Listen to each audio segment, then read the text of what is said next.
Hey guys, మా అత్తయ్య వాళ్ళ ఊరికెళ్ళాం గదా! సో, దాని నెక్స్ట్ డే సెకండ్ డే మేము మాల్కొండ లక్ష్మీ నరసింహస్వామి టెంపుల్‌కి విజిట్ అయ్యాము. సో, యాక్చువల్లీ పర్పస్ ఏంటి అనంటే, నేను మోక్ష్ పుట్టినప్పుడు పుట్టెంట్రుకలకి తిరుపతిలోనే ఇస్తానని మొక్కున్నాను.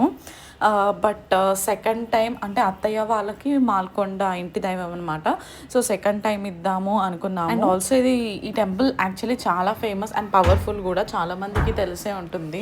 మోక్షకి ఫస్ట్ టైమ్ పుట్టెంట్రుకలు తిరుపతిలో తీసినప్పుడైతే అస్సలు గోల చేయలేదు. కనీసం కదలలేదు గూడా. బట్ ఇప్పుడు కొంచెం పెద్ద అయ్యిండు, తెలివొచ్చింది గదా! అస్సలు చేసుకోలేదు. చాలా ఏడ్చిండు పాపము.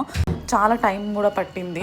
అండ్ అక్కడున్న వాళ్ళే బాగా ఓపిక చేసుకొని ఆడిపిస్తూ తీశారు. అండ్ దెన్ దర్శనానికి వెళ్ళాము. సో, దర్శనం కూడా చాలా బాగా జరిగింది. యాక్చువల్లీ 9 వరకి వెళ్తే గనక మీకు గర్భగుడి వరకు తీసుకెళ్తారు. స్వామివారికి నైవేద్యం పెట్టిన తర్వాత గర్భగుడిలోకి ఎంటర్ అవ్వలేము. Thanks for watching. Don't forget to subscribe to my channel.